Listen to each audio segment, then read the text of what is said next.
লুকিয়ে থাকতে পারে না, লুকিয়ে থাকতে জানে। বুঝেন নাই? লুকিয়ে থাকতে পারে না, এটা লুকিয়ে থাকেও না। আমার বন্ধুরা চেষ্টা করলেও হয় না, হঠাৎ করে প্রকাশ পেয়ে যায়। ও মুসলমান, যতই লুকায় না করুন না কেন, প্রকাশ হয়ে যায়। কলবের ভিতরে যদি ঈমান একবার ঢুকে যায়, তাহলে দুনিয়া একদিক হয়ে যায়। মুসলমানের ঈমান যাইতে পারে না, কাফের মেয়েরা হাজার নির্যাতন করতে পারে, কিন্তু ঈমানদারের ঈমান কেড়ে নিতে পারে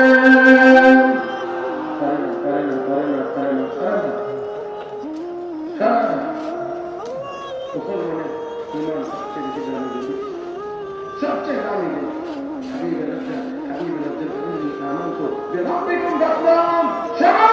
আমি রবের উপরে ঈমান এনেছি।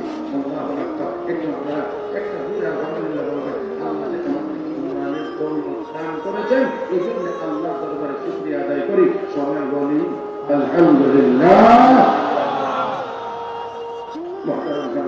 মুহতারাম হাজিরিন, তবে একটু কথা মনে রাখতে হবে, এই হাবিবে নাজ্জার ঈমান আনার কারণে তার উপর শুধু তা না, শুধু কঠিন না, হাবিবে নাজ্জারকে হত্যা করা হবে। আমার বন্ধুরা, শুধুমাত্র ঈমান আনার কারণে রাজার মুসলমানেরা নির্যাতিত, শুধু ঈমানদার হওয়ার কারণে। কাশ্মীরের মুসলমানেরা নির্যাতিত ঈমানদার হওয়ার কারণে। আর যত জায়গায় আছে সবাই ঈমানদার হওয়ার কারণে। ও মুসলমান, ও মুসলমান, আমাদের বিবেক আর কখন জাগবে, আর কখন জাগবে? আমরা কখন ফিলিস্তিনের মুসলমানদের পাশে দাঁড়াইতে পারবো? ও ভাইরা, পৃথিবীতে 58টি মুসলিম দেশ, 200 কোটির মতো মানুষ মুসলমান। মুসলিম উম্মাহ পারমাণবিক শক্তি সম্পন্ন, তারপরে অন্যান্য দামি সম্পদ যা আছে সব মুসলমানের দেশেই বেশি, কিন্তু তারপরেও আমরা কেন মাথা উঁচু করতে পারছি না? এমনকি আমরা আমাদের সম্পদ পর্যন্ত রক্ষা করতে পারি না। আমাদের সম্পদ ওই জালেমরা কেড়ে নিয়ে যায়, আমরা তেল বিক্রি করি, টাকা তাদের অ্যাকাউন্টে চলে যায়, আর এই টাকা দিয়ে বোমা বানায় আমাদের উপরে এই বোমার পরীক্ষা তারা চালায়। তারপরে আর কখন জাগ্রত হবে? আসুন সেই হাবিবে নাজ্জারের মতো আমরাও ঘোষণা দিতে পারি। যদি 58টি মুসলিম দেশ একদিনে একটি ঘোষণা দিতে পারি, ফিলিস্তিনের মুসলমানদের উপরে অন্যায় আর কোনো হামলা আমরা মেনে নেব না, অবশ্যই আমরা তাদের পক্ষ হয়ে ময়দানে নামবো। আমার বন্ধুরা, শাহজালাল মুজাদ্দিদ ইয়ামানির আল্লাহু আকবারের আওয়াজে গণগোবিন্দের দালান ভাঙতে পারলে 200 কোটি মুসলমানের আল্লাহু আকবারের আওয়াজে অবশ্যই ইসরায়েল নামের জারজ রাষ্ট্রটির নাম নিশানা পৃথিবীর মানচিত্র থেকে মুছে দিতে হবে। আল্লাহ আমাদের সবাইকে বুঝার তৌফিক দান করুন।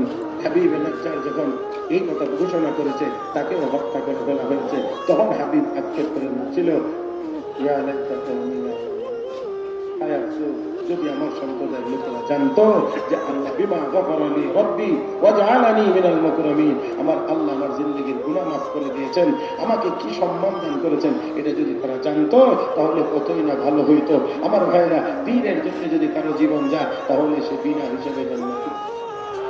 জোরে কান আমার ভাইরা। তাই আসুন, ঈমান যেহেতু আল্লাহ আমাদেরকে দিয়েছেন, এই ঈমান রক্ষা করতে গিয়ে একটু না একটু কষ্ট তো অবশ্যই করতেই হবে, একটু করতে হবে। আর যদি করা যায় তাহলে আল্লাহ আমাদেরকে কি করবেন? সম্মানিত করবেন। দুনিয়ার জীবনে আল্লাহ রাব্বুল আলামিন তাকে অমর বানায়া দিবেন, পরকালে আল্লাহ জান্নাতের মালিক বানায়া দিবেন। আসুন, আমরাও তো সেই জান্নাতে যাইতে চাইনি না চাই না? জোরে বলেন না, চাইনি না চাই না? তাহলে হাবিব নাজ্জার আক্ষেপ করেই তো বলছিল, ইয়া লাইতা কওমি ইয়ালামুন বিমা গফারানি রাব্বি ওয়া জাআলানি মিনাল মুকরামিন।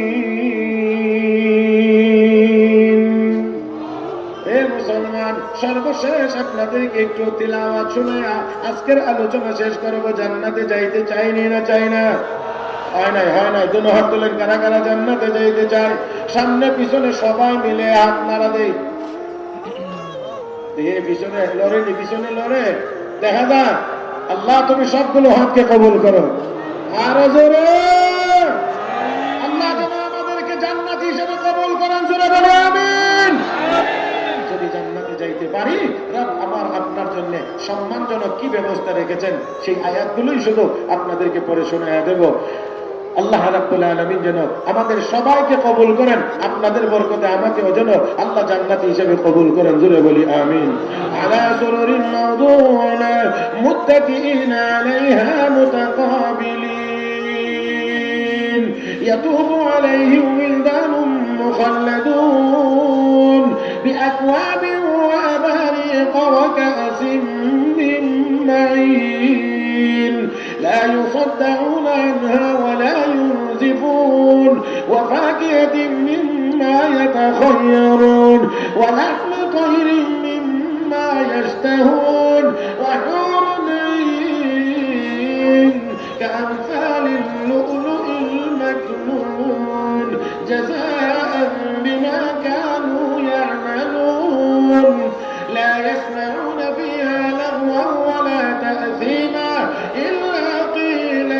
سلاما سلاما وأصحاب اليمين ما أصحاب اليمين في سدر مخضود وطلع منضود وظل ممدود وماء مسكوب وفاكهة كثيرة لا مقطوعة ولا ممنوعة وفرش مرفوعة أنشأناهن إنشاء فجعلناهن أبكارا عربا أترابا لأصحاب اليمين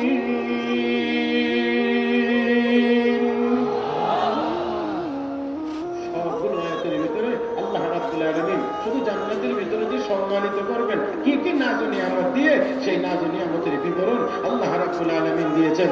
ওই নাজ নিয়ামতপূর্ণ জান্নাতের ভিতরে আল্লাহ রাব্বুল আলামিন আপনাকে যে চেয়ারটা দেবে এটাও তো স্বর্ণের কারুকার্য গঠিত হবে। স্বর্ণের চেয়ারে বসবেন আপনি, আর আপনার স্ত্রী সামনাসামনি বসবেন, গল্পগুজব করবেন। আর আপনার আপ্যায়নের জন্য রব্বে করিম আপনার জন্য রাসূল বলেছেন সর্বনিম্ন জান্নাতের জন্য ৮০,০০০ খাদিম নিয়োগ করা হবে। أدنى لأهل الجنة له 80,000 خادم نبي কয় ৮০,০০০ খাদিম নিয়োগ দেওয়া হবে। يطوف عليهم ولدان مخلدون তারা সব সময় শুধু চক্কর দিতেই থাকবে আর বলতে থাকবে কখন কি লাগবে, আপনি শুধু বলবেন সব আপনার সামনে হাজির হবে। আমি আবার আপনাদের সর্বশেষ জিজ্ঞাসা, আপনারা কি আমরা কি ওই জান্নাতে যাইবার মনে চায়? মনে চায়? দরকার আছে না নাই? দরকার আছে না নাই? তাহলে অবশ্যই গুনার কাজ ছেড়ে দিতে হবে, নেক আমল করতে হবে। জাহান্নাম থেকে যদি বাঁচতে হয় তাহলে গুনার কাজ করতে হয়, জান্নাতে যদি যাইতে হয় নেক আমল করতে হয়। যদি আমরা ইমানদার হতে পারি, নেককার হতে পারি, ইমান রক্ষা করতে পারি, দুর্যোগে বিপদে আপদে ধৈর্যের মাধ্যমে যদি আমরা ইমান রক্ষা করে যাইতে পারি, অবশ্যই আমরাও সম্মানিত হব, আমরাও জান্নাতের মেহমান হতে পারবো। আল্লাহ রাব্বুল আলামিন আমাদের সবাইকে যেন তৌফিক দান করেন, বলি আমিন। আরো জোরে বলি আমিন।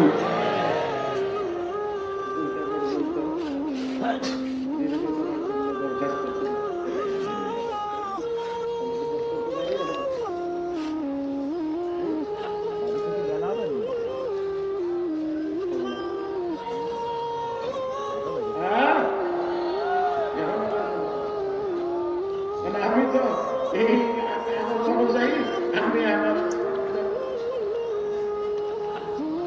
আর কত তেলাওয়াত, তারপরেও যেহেতু কথা আসছে আমিও একটু সামান্য কথা বলবো, তারপরে ইনশাআল্লাহ আবার একটু তেলাওয়াত শোনাইবো ইনশাআল্লাহ। আমি আবার একটু তেলাওয়াত শোনাইবো ইনশাআল্লাহ। আমার ভাইয়েরা মেহমান আসতেছেন, 10 মিনিটের যে কথাটা, এই 10 মিনিটের কথাটা নিয়ে সামনে আগায়। আপনারা উঠবেন চলে হবে না, বসেন মাশাআল্লাহ, বসেন। যে একটু মেহরবানি করে সবাই একটু জিকির করি, এর ভিতরে ইনশাআল্লাহ আবার ঠিক হয়ে যাবে। লা ইলাহা ইল্লাল্লাহ, আওয়াজ করে করি লা ইলাহা ইল্লাল্লাহ, লা ইলাহা ইল্লাল্লাহ, ইল্লাল্লাহ লা ইলাহা ইল্লাল্লাহ